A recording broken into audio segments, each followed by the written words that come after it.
There is a space where you are all you need, where you are all you want. All there is here.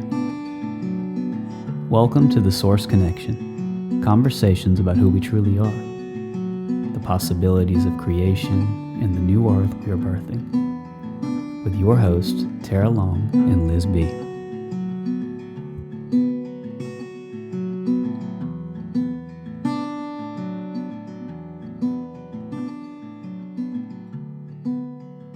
Greetings. Welcome to the second season of the Source Connection.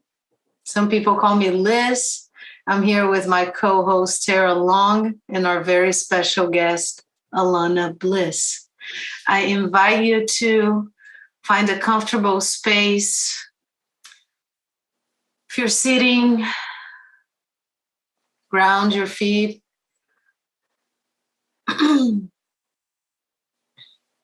Place your hands where you may. If you have the chance to lean or lay down, you can do so as well. And if you're driving, just keep on driving. Close your eyes if it feels good to you. And let's just start deepening the breath.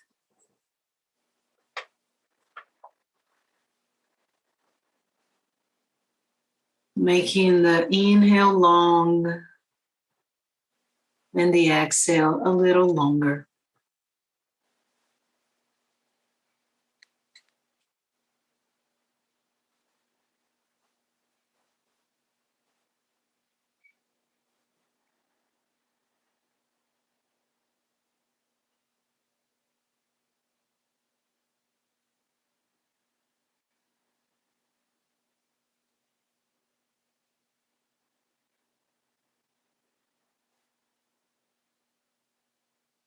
And as you take your next inhale, bring the air down to the abdominal chamber of the lung and then move it up to the chest and clavicular area. And then as you exhale, just let it all drop.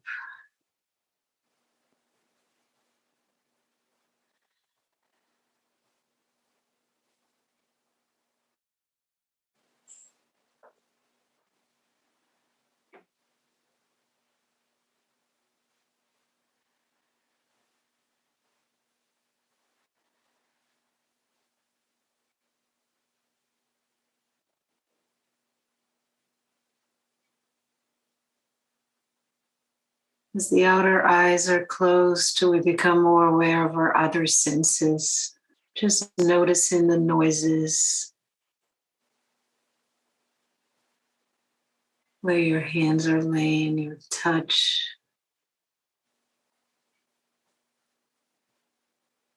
The internal landscaping of the mind.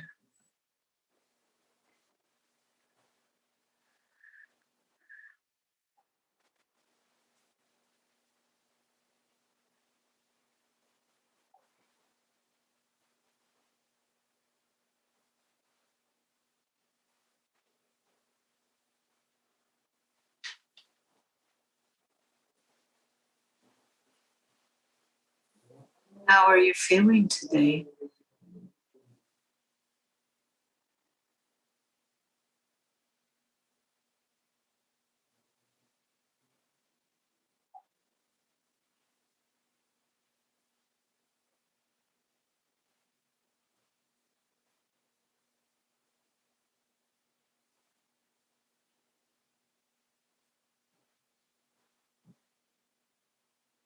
See if you can drop into a deeper space than the thoughts, the feelings, the sensations.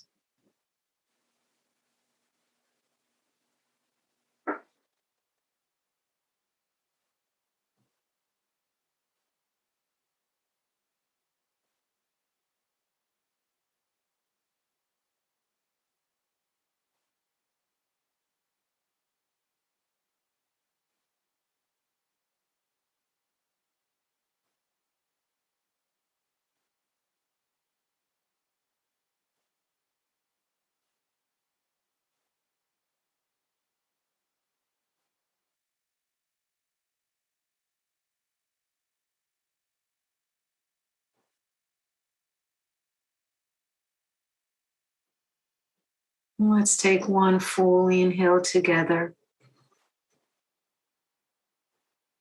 Inside out.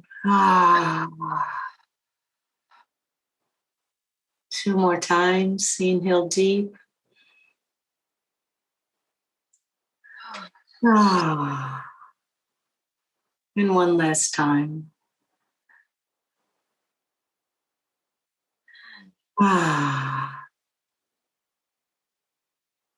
Welcome back. Thank you for being here with us today. Alana, if you may introduce yourself, Lady Extraordinaire. What brought you to this now moment here with us? Thank you. Well, my name is Alana Bliss, and I am a permaculturist and a conscious birth advocate, doula. I'm a writer, mother of almost five,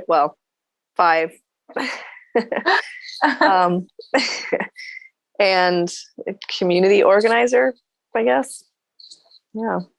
And here because Liz and I have been working on building community together, and she invited me to come be on the podcast. I'm very honored. Yeah, our pleasure. It's so good to bring you on as we talk about the landscaping of this new paradigm that we're birthing collectively and individually. So when you talk about permaculture, could you maybe define that for our listeners and people who are not familiar with what that is? Sure. Permaculture is a design science for sustainability. So we look at land. We have some designing principles that we follow and ethics. So our ethics are earth care, people care, fair share, and then all the designs focus on making sure that those are fulfilled, as well as transition is another one of the ethics. And then we have several principles, and then that we also follow when we're creating designs. And then we read landscapes. So we want to see kind of what is happening on the land before we impose our own agenda. So we really read it and then kind of find how we can create a synchronistic or mutually beneficial relationship with the ecosystem that's there already and our own human needs. And then the idea is to increase yield to the point where it's beyond sustainability. So that's a little gist of permaculture. Co-creating with nature. Yeah. The words land guardian came up too. Guarding the land, making sure it's equally beneficial, Liz had, before we got on with you, Alana, Liz had a really good question or something that came up for her, which was related in relation to permaculture. Of course, we see it on the land. That's the definition of it. How do you see that related in other areas of life? Yeah, so permaculture covers not just land. That's one of the aspects. We also look at invisible structures and social systems because there's this permaculture flower where it talks about the built environment, the governing, health and wellness, art, culture, all these different aspects of human culture and consciousness. And the ethics and principles can kind of spiral through all of these different petals of this flower. And so, when we look at social systems, we ask ourselves the same thing: how do we support the three ethics, the core ethics? And also, there's some of the principles like stacking functions or observe and interact. These kinds of things we can imply, I forgot the word, use in in our social designs too, in our cultural interactions. So, we can observe and interact with other people. We can observe other people before we interact, and we can, be able to design systems where we're considering the needs of the whole human. Have you ever seen the nonviolent communication list of all the needs, or the Maslow's hierarchy of needs? Like when we're thinking about in terms of reading human landscapes, we're thinking about the needs that we all share, the patterns that we have, all of humanity. And then from there, we can kind of design our specific culture or, organization or whatever it is that we're doing to fulfill those needs so that we're honoring the human landscape as well as, our own intentions. So beautiful. Yeah. I just have a follow-up to that, Alana, which is how do you see it or feel it in this present moment in your life right now, or your inner world, or your body, or whatever's going on for you? Like specifically permaculture, or the whole? Those principles you were talking about, any of it. Yeah. Okay. We can take it from the practical, tangible to the spiritual there. Yeah. Practically, we've got our food forest in our backyard. We've got our chickens. We've got our, gardens. We've got our little aquaponics set up. When we get trash, we rinse it and bottle brick it, rinse it, dry it, bottle brick it. So we're like, capturing it so it's not going back out into the world to like get eaten by some animal. So that's like more of the physical stuff. We're creating systems in our house for efficiency. And then we do similar things with our social networks, where we're, building with like-minded people to create sustainability and solidarity in the cultural sense. And then spiritually, there's like, for example, you've got the zones in permaculture, which I don't know if you know about that, but there's like your zone 1, your zone 2, your zone 3. So like practically, like in the physical world, that would be like when you make a design, you consider how frequently you use your zone 1, which is like the stuff like your, herb garden, maybe if you're using that every day, or like your chickens, if you have to tend to them all the time. So that, the things that you are interacting with are your zone 1. And then it goes out to like the least interaction. And then zone 5 is nature. And that's the wild. That's like the inspiration that you always gain from. It's your teacher, right? And so when you're thinking about that in a social context, that zone 0 is like yourself, like the center, and then it goes out to your family, to your community, like the people that you interact with regularly, and then that like zone 5 is like the entire world, right? So like for me, I sink into that a lot when I'm considering what I'm needing and like where is it coming from and how much time am I trying to give. As a mother, I often neglect my own needs, because especially since I have a toddler.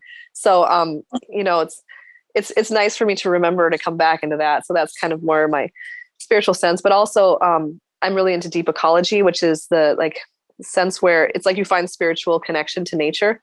And so that is kind of like my church. I go out, I try to get out into nature and connect with the divine. And when I can't actually literally go outside because it's too cold, Yeah. then, I do it with visualization and stuff too. Yeah, we were well, let me just take the time to just digest or somewhat integrate what you were saying, because it seemed like just the way you speak of permaculture, to me, it's almost this big blanket that extends to everything. Not only the way you treat the land, but the way you relate to others, to yourself, and just all of that. And I think it's so beautiful to communicate in that way, so we can, if somebody has never been exposed to that, or if they have, to start to expand on that idea, right? How do I apply that principle of earth care and people care and fair share all around my own being, and then in relation to others? When you spoke of being too cold outside, that's something that I was thinking, like, and Tara and I briefly spoke about, like, how does that work in a land where you have the extreme of winter?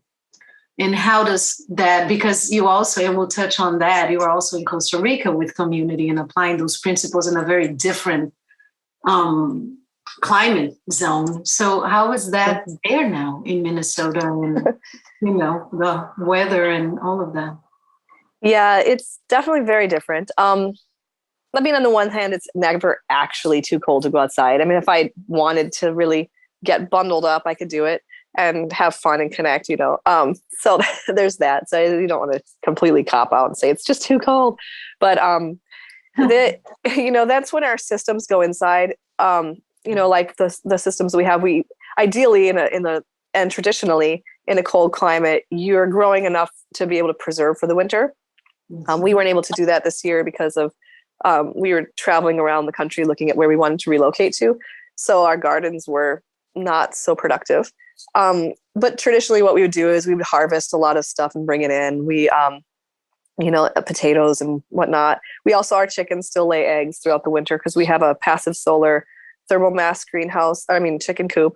So they're productive still. But yeah, it's an internal time. And that's one of my favorite parts about winter is that it is a time to really go in and do self-reflection and tend to your home and your relationships with your family.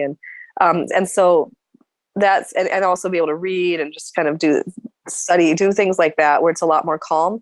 Whereas when we lived in Costa Rica, because we didn't have that specific season of like pause, it was just constant activity, which has its benefits and its downfalls as well. Like, for example, you get burnt out and you have to like make sure to take that time for yourself, or you end up getting burnt out. Right. So that's something that's a little different. Here, nature forces you to do it. It says, whoa, it's time to slow down, relax, a little bit more. Whereas there it was just go, go, go. And, because even in the rainy or dry season, which is kind of biological winter in Costa Rica, when there's very little water, things start to slow down their growth. The leaves will fall off certain trees. And so, if you're in tune with it at the time, you take that cue and also, slow down a bit. But at the same time, that socially, that's when everybody comes. So that's our high season. That's when we're like hosting a lot of people. So it was interesting. It was just a very different tempo, I should say. Mm-hmm. Yeah. Wow. Yeah, I love that, being in tune with the seasons. And that just reminds me of like when we get into a new year, a new calendar year, right? Everybody's like, yeah, it's new me. And I'm going to all these things. And I'm thinking, wow, wait a minute. It is totally the time to do the opposite, which is just like go inward, reflect, do all those things, but like slow down. Mm-hmm. It's so interesting, talking about how nature forces you, because I've just moved to Tennessee, which is cold at the moment. Haven't lived in cold weather since I lived in Minnesota over 20 years ago, right? I was in Hawaii and LA and all these sort of places. And so, yeah, thinking about reflecting on that, there never was that like outer like excuse to go inward. It was always just like, okay, it's another sunny day. Let's go. Let's do it. So it is so nice. It's so nice to have that. Coziness is the word that comes to me, cozy.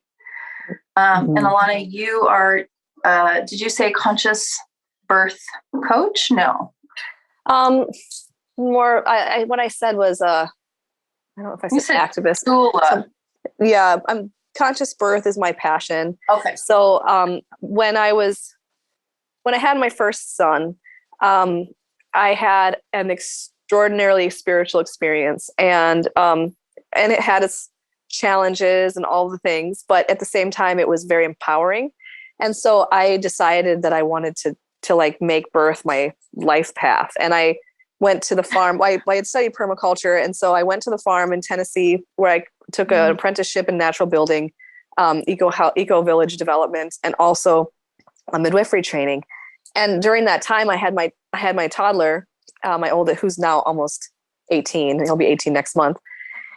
And so he was there, and one of the midwives, she came up to me and she said, sweetheart, your midwifery is really, really hard on children because they never know when their mom has to leave and for how long she's going to be gone. And, midwifery will always be here, but your children are only young once. Mm-hmm. And so it like really struck me. And I thought, all right, well then I'm not going to take the path of the midwife at this time. I'm going to focus on permaculture, because I saw that as a solution to a lot of our problems, our global issues. And so that's kind of why I veered that direction. But I still have this incredible passion for conscious birth. And so I'm writing a manifesto. It's called Conscious Birth for a Thriving Earth. And it's it is not published yet, so it's just in the process. And I've been with women who are pregnant as their doula and kind of coached them through the process and supported people. I've done talks about it all over. So yeah, it's just something that I'm super into, and I'll like get people excited about giving birth. Especially it's funny when people are scared and then they're like, wait a minute, really? There's another way? And so it's been something that I'm just really into. Yeah. And then I was also, I also had was when I gave a presentation, Conscious Birth for a Thriving Earth.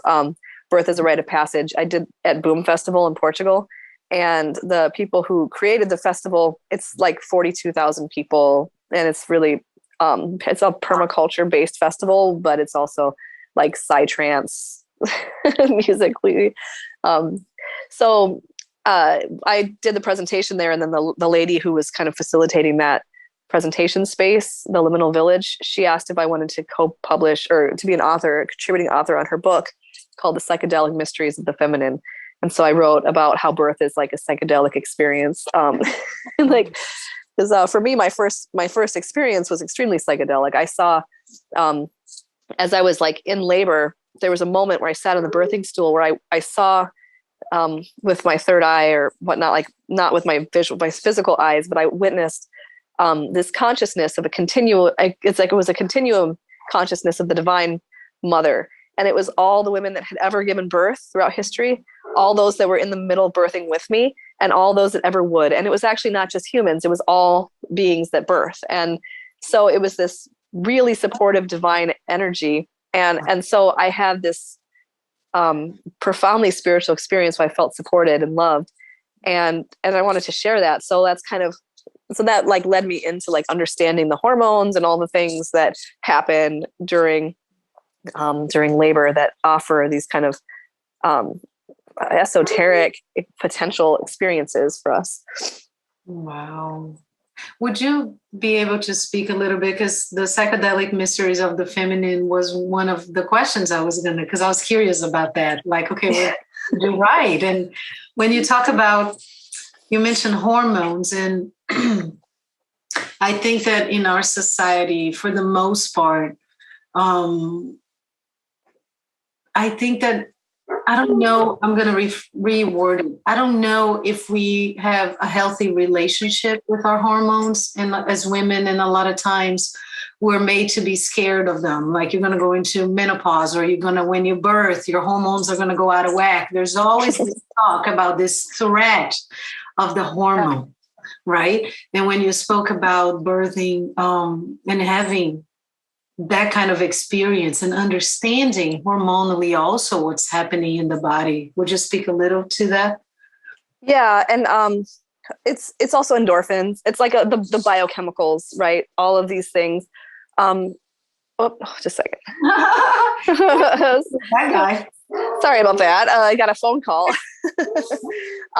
So the body is designed, for lack of a better word, the body is designed to be able to handle giving birth. I mean, that's our procreation tactic, right? So we have everything that we need. So like, there's enough like endorphins and oxytocin and all this flush of the orgasmic, biochemicals that we experience to actually ease our pain in labor. And so that's pretty amazing. Like there were studies where they found that it was more potent than morphine.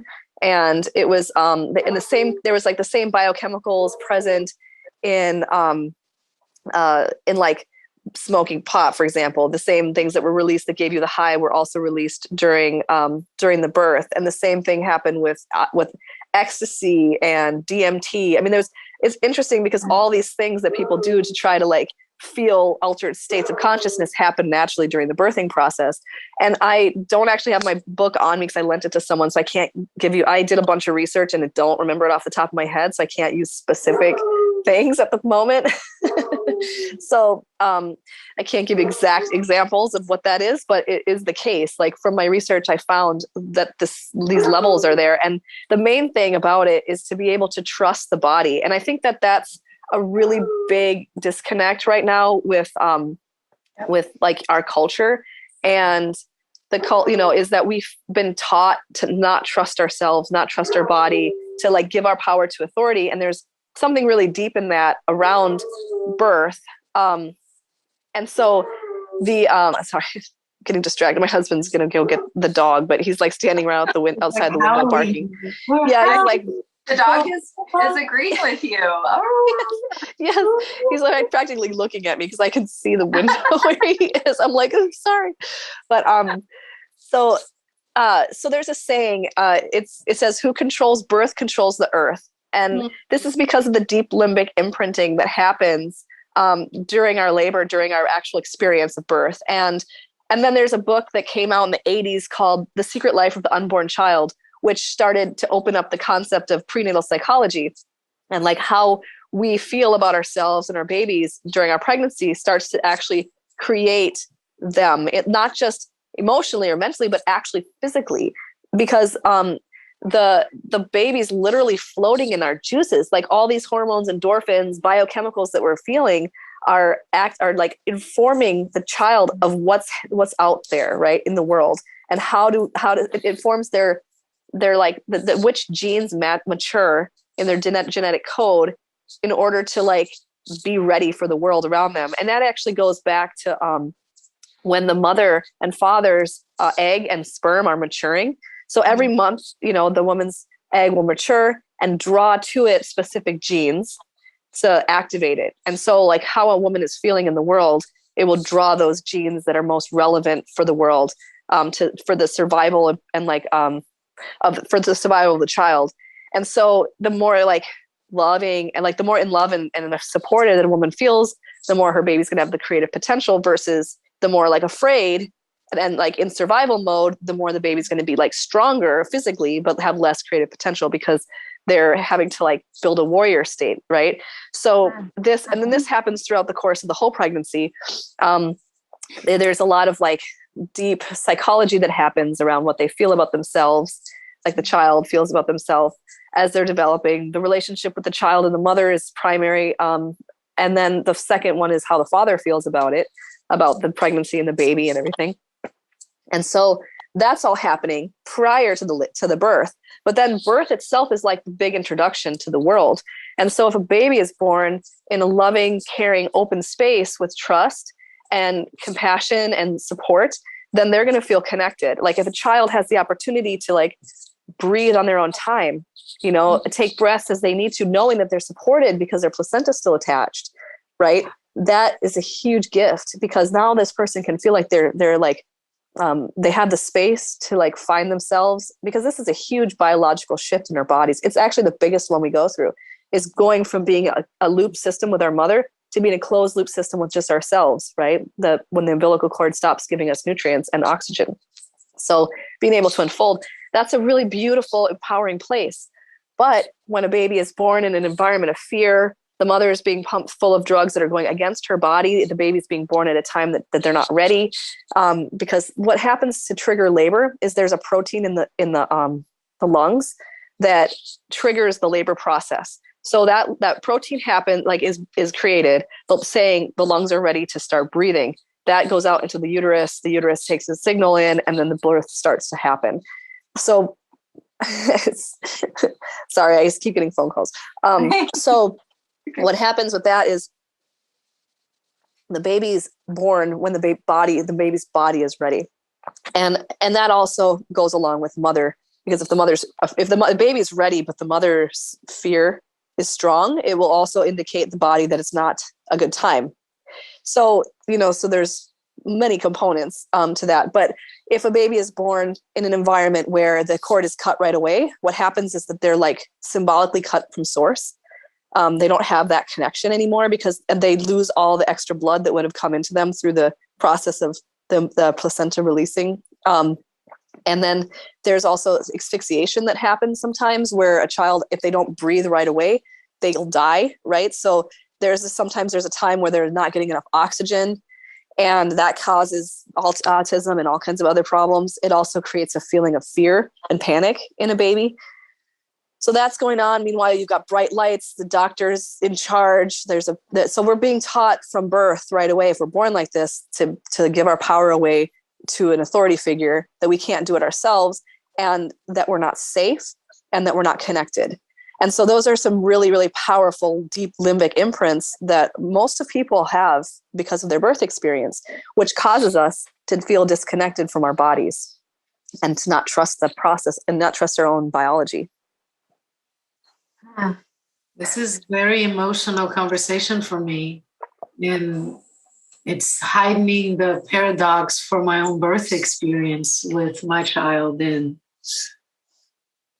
how, in one hand, it's like the system presented itself as the savior of that incapacitated birth, and it's interesting because it's being in the time, in our own idea of time, the linear time, right? Somebody would say, well, you should have gotten over this. I mean, it's been enough time. But I feel the imprint of that and how you're saying and how it's resonating with my own body and my own emotions. Mm-hmm. And so I'm just really grateful for this conversation. And I think I'm going to need a call with you later, just two of us to just process, some of this stuff and how deep it goes. And everything happens so quickly in the aftermath. And I remember the one thing that I heard over and over again, your baby is fine. And how hurtful that was to hear. Mm-hmm. I know my baby is fine. It doesn't take away from everything else, right? There's this multi-layered experience. Mm-hmm. And we're so easy to dismiss. And it's hard for others at times to be with somebody else's discomfort or pain, or trauma in that. So thank you for opening that up, and how that connects to what's happening in the world right now when you talked about giving our power away, being disconnected. And a lot of the work that Tara and I do here is this remembering of you are your own source, you are your own authority, you are your own battery. And how we are in the social construct disempowered to do that. And we're pulled away at every corner, at every system, to just detach and disconnect and disconnect and disconnect. Yeah, because then we have to depend on systems that are profiting off of us, essentially. And trauma, all trauma can be healed. Yes. And that's really important, and I've had these conversations with people because, like, especially those who have been circumcised, that, they're, especially when they're realizing kind of this initial wounding that happens, it's a powerful thing to be able to witness the pain, to be able to feel into it, and to be able to forgive, because, a lot of times people that are doing it, they don't know that that's happening. They don't fully understand the multi-layered complexity of the experience that's going on, and they are trying to do their best. And that's where the compassion comes in. But I get it. Like, my first child, he had a beautiful birth, but then, so there was this moment where, my midwife called me when I was 8 months pregnant, and she said, "I'm dying of cancer and I can't be at your birth." What am I going to say? Like, well, that's not good. Go do what you need to do. I don't want you to die.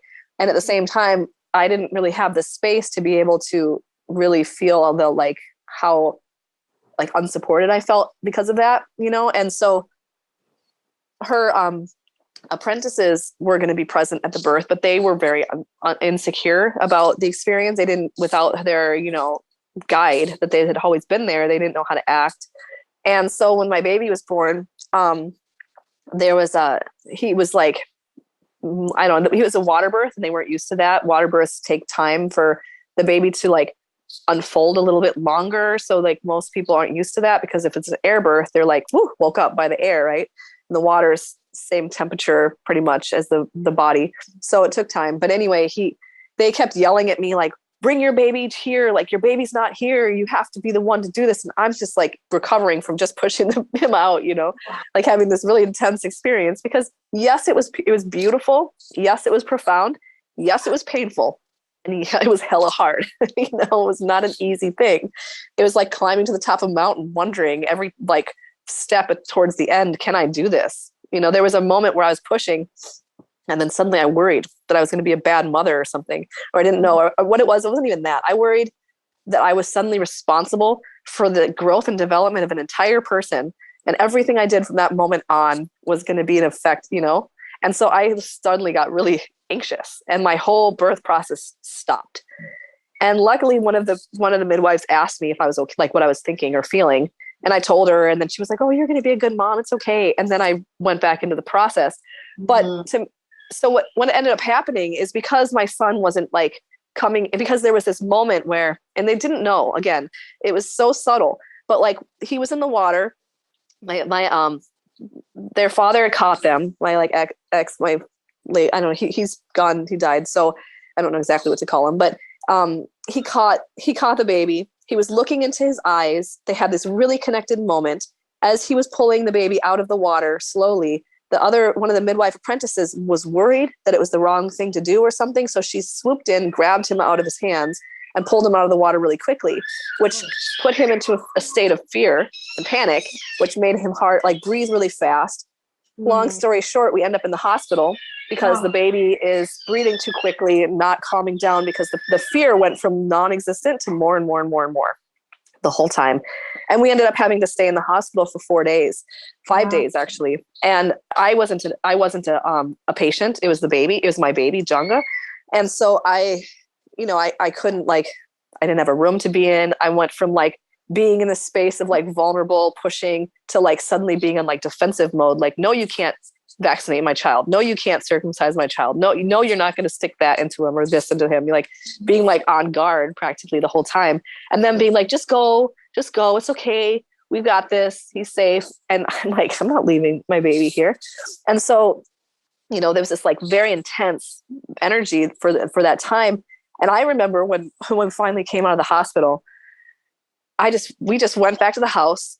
We closed all the windows, we put up shades, went into the darkness and just stayed in the dark for days until we could help process all the trauma of that experience because it was intense, So it was even though the birth was beautiful, I still had a lot of healing around the aftermath of it because of what you were saying, oh, your baby's fine.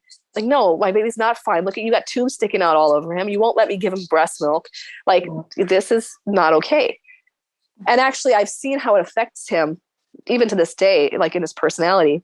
And it's been something that we've been working on, but yeah, it's a lot. It's a lot.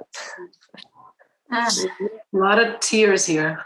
A lot of held back emotions so we can move through this. Thank you. Yeah. And do you have anything to chime in, Tara? Yeah, I do. I'm super emotional too. It's just as a being of the planet and also a woman. I don't have children myself, but also makes me think of my own process of coming into this world, which now also, but especially back, 43 years ago, or whatever, when I was born, people really didn't have any clue. I mean, there just was no clue. It was just get to the hospital, do the things. My mom ended up having a C-section with both me and my brother. And, just to think about all the fear and all the drug medication and just all of that and coming in, just being ripped out. What is that? Of course it is what happened. And that's perfect. But it just, it's there's the beginning, the beginning is before that, of course, but of that being brought into the world, it just is a reminder of how precious and how relevant, how important that is. And, but of course, all trauma can be healed, like we said. But what I wanted to, I guess, kind of pivot to a little bit is, what you see, what your vision is, Alana, of this new way, if you will, or this old way. That's just this conscious birthing process. What do you, what is your vision and how are you here to forward that? And just, what do you hope to see for birthing? Yeah, thank you. So it's interesting because, conscious birth, when my grandmother was giving birth, was being awake. right? And so that's first layer is there was a time, there's a lot of pain in the birth field. There's the pain body within the birthing realm is massive because it's been generation and generation and generation of women that have been disempowered in this experience. There was, I kind of go to the past to bring it to the future, right? So there was a time when, like my grandmother's generation, I can't remember exactly what it was, but it was like somewhere from the late 1800s to the mid 19th century, they were giving women this drug they called Twilight Sleep. And what that was that they would literally like be hallucinating. There's this plant called datura, and it was a byproduct of datura. And they would be like screaming and tied down, and they had to use forceps, and it was extremely horrific. And nobody knew because nobody remembered what was happening. So there was there's the doctors and the nurses and people that lived near the hospital would report this incredible screaming. And so like this, but then when the mother came to the next day, she had no memory of it. So for her, it was this amazing experience where she felt no pain. It was wonderful. And this was like the higher end, like people who had money all did this. And before that, it was ether, where they like literally just fell asleep. And then they had to invent forceps to get the baby out because the mother's body wasn't responsive anymore. Okay. So like all of that, that's what we're working with. Like and that's not even all of it. There's even more past, like earlier than that, right? So that's something that dealing with, in order to give birth, we need to heal the pain in the field. And that's part of like each of us do that through our own, like embracing the process, understanding our birth pain and our experiences, and then making peace with it. Because, it's a lot. It's a really big thing that when we start to uncover the depths of how we've been born over the course of centuries, it is extremely painful. So that being said, part of the vision of the new paradigm of birth is, first of all, for us to be able to claim that and say, mourn it, to mourn this and to make peace with the fact that this has happened and make peace with the fear, because that's the problem, is that we're not just dealing with our own individual fear around birth as women, we're dealing with our ancestral fear. We're dealing with this limbic imprint that our parents have had, and this like epigenetic imprint, I should speak of. Epigenetics is like how you take your ancestors' pain and trauma and fear with you as you go to the next generation, and until it's healed and processed, it will keep coming up. And there's a study about that where they took these mice, or they might have been mice or rats, I don't remember which, but they took the ones and they would shock them every time they would give them, they'd put out this smell of cherry blossoms, and then they'd shock the mouse. And then what would happen is that they did this every single time throughout his whole life, but then they never did it to the children of this rat or mouse or whatever. And then what would happen is that when they smelled the cherry blossoms, they would feel fear and anxiety. And that happened for about 4 generations. And then after that, after the 4th generation or 3rd, depending on the line, they would smell the cherry blossoms. They would no longer feel fear anymore, but they would have heightened sense of awareness, like something could happen at any minute, right? And that continued on for the entirety of the experiment, which was 13 generations. And at the same time, they took some of the offspring, and they had like a beneficial experience with the smell of cherry blossoms and healed that. And then it never passed beyond their generation, their line, right? So that experiment to me shows kind of how we move into the next phase of birth.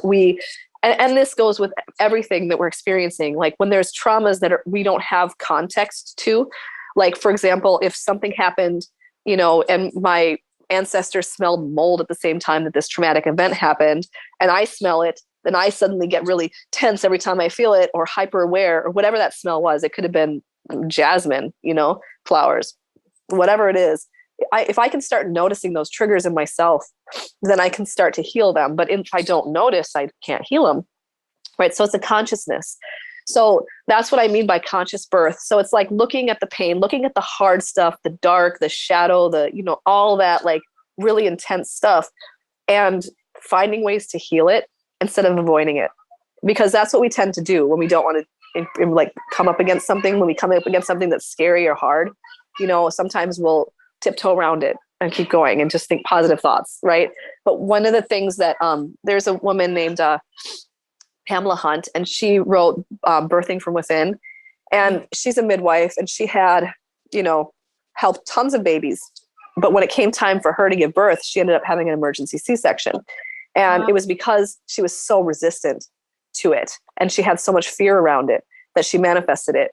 So she came up with this meditation where you imagine yourself in the worst case scenario, and you visualize it the whole way through. How does it feel? How does it, how do you the whole first thing the first time you think about this and you imagine it, there's no coping. You just are in it.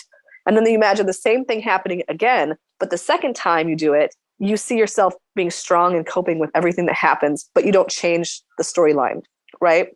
And in doing that, you're able to process the fear out, and then you're not manifesting it. So that's one thing. So how do we getting conscious of our triggers, getting conscious of our fears, and then having supportive networks. One of the things I talk about is the initiation of birth. There's the initiation of the mother is to be able to trust her body completely, to release her fear, because fear is the brakes in birth and trust is like the gas, right? So if a tiger comes in the middle of your birthing process and you're in the forest or in the savannah or wherever you are, if you're in the forest and you see a tiger, what's going to happen is you're going to be afraid. Your body's going to release the fear, adrenaline and cortisol. And then what happens is your body says, that's you telling your body it's not safe to give birth right now. So then the body stops giving birth and starts to get back to non-birth, non-labor, right, phase, depending on how far along it is. And then when you get safe, fight the tiger, whatever it is, your birth will start up again, right? So the problem is that if you think you see a tiger, but it's not actually there, the same thing happens in the body. So right now we have so many people afraid of the process, afraid because their own birth experiences when they were born. So because of the things that they've seen, or heard, or the belief systems that we've picked up from our ancestors. So we're afraid the whole time. So it's we're fighting our body the whole time, right? So releasing the fear is super important. So that's the mother's initiation, is to release the fear and do the work to process out all of the trauma that we carry with us around the story of birth and the experiences and feelings that we have around it. And that's not an easy journey. And unless we know that that's what we're doing, it's really hard to do it naturally, because we just live our lives. And then it's we try to find ways of coping. So that's the mother's initiation, to release the mind, release the fear, just go within, allow, surrender. And then the baby's initiation is the blank slate, right? This baby is a blank slate. They're picking up everything. There's no right or wrong. Ultimately, it's just what it is, right? I could be stressed out a bunch during the pregnancy. Doesn't make me a bad person. It just makes me it just happens to inform the child that there's stressors in the world that they need to cope with, and so that's kind of the initiation of the baby, is just this wide open heart, and then the father, his initiation is to be able to be selfless. And he's I call the father the guardian of the birth field, right? And his job is to protect the mother against tigers, right? To be able to hold the space to make sure that threats can't come in, but not just external threats, but her own internal threats, her own thoughts, her own fears, anything that's coming up. If he's a good partner, and this can be not just the man, it doesn't have to just be the father. It could be any partner or someone that's going to take on that masculine role. But the job of that masculine role in birth is to protect and guard against the possibility of these harms coming in. And so, he's there to be an unconditional source of love as well. During a pregnancy, I know for me, when I'm pregnant, I'm all emotional and stuff. I'm pushing him away. I'm pulling him back. I'm pushing him away. And he's this is kind of his initiation into what it's going to be to be a father, right? He's going to have that same experience with a child. So for him to be able to love unconditionally and hold that space while this is happening is going to give him the tools to be a good partner and to be a good father. And so that's his role, so it's that's the trinity, I think, of, and then there's, of course, the midwives and the support system and doulas and all those folks that are there to support in different ways. And specifically with midwives, they're there to give guidance for trouble, times where it's hard, for example, a shoulder dystocia or a swollen cervix or something like that, where it's a technical thing that help needs to be there, right? But other than that, ideally, a midwife doesn't interact much during the actual process, except to make her laugh or like give her some tea or make, something like that. So I see birth as being this place where that trinity of mother and father and baby can, or partners or whatever, we want to say, but that trinity of like those three different initiation roles can be held in a sacred space. Because I see the birth field as also being somewhere where the veil is really thin. And that's why people die during birth, because it's a time where that veil between life and death is thin. And whenever we chart that, we have to be really careful, of which way we go. And so the more we stay positively centered in our world and more like confident, like this is what we believe that we can do, the easier it is to traverse that terrain, so to speak. Liz, hey girl, you releasing so much over there. I love it. I'm just going to say that I think we're going to invite Alana again. And I think the reason this is so important is because we are now at a time, I believe, that we are doing a lot of shadow work collectively, and we are bringing forth the traumas that we've been experiencing, right, throughout our lifetimes. And can you imagine what the world would be like if every person could hear this conversation right now and just acknowledging that to begin with? And moving forward as you step out of your home to realize that there is that layer of trauma in every being that you are encountering, pretty much. Mm-hmm. Yeah.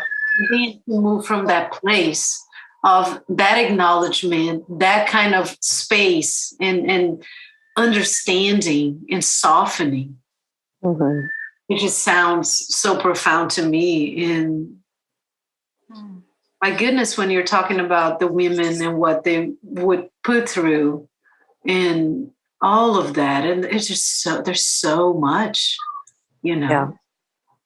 There's so much to talk about. And as we talk about, we bring it to the forefront of our awareness. And I think that that's one step into really becoming aware of the trauma and then working through that. And that's going to look different for everybody, how much they can talk, listen, do somatic work, whatever that is, but just the awareness of that, because when you're not aware, how can you process something that you're not even aware of?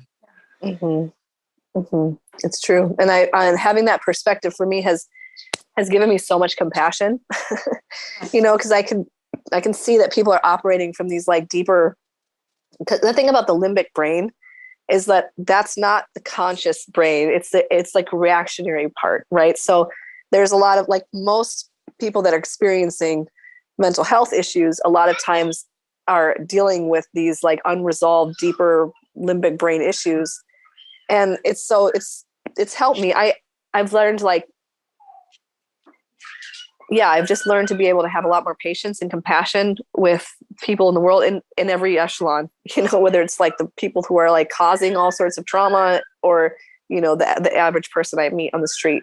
And even with like the best birth experience, there's still stuff that we have to process and go through, and you can't move through life without some type of struggle and suffering. I mean, that's part of being a human. It's part of being incarnate, right? And it doesn't have to be a bad thing. It's just how do we heal from it once we experience it? And I think a big part of it is like what you said, it's acknowledgement. And think of our ancestors, and the things that we've gone through together, not just in the realm of birth, but that's one of the ones that's the least talked about. But there's so many levels of the suffering that needs to be brought up that it's not an easy conversation or an easy feeling, but it's super important. It's so important because as we're talking, and the focus for us here is the conversations about what's possible. Right? What are we creating? Literally, what are we birthing? And this comes at such a beautiful time as we collectively agree to a new year and the manifestation of that. And it just feels so perfect that you are our first guest. Yes. The juice for that to really unravel that and what is it that we're birthing as we're dealing with our individual and collective traumas, and as we are becoming conscious of the machinery that operates and pushes and pulls and all of that. It's just so beautiful. I'm so grateful that you said yes to this and that we're having this co-creation together, and I'm deep gratitude. Me too. Thank you. Alana, thank you so much. Something that keeps coming back is just this deep care, for each being and in everything that we do.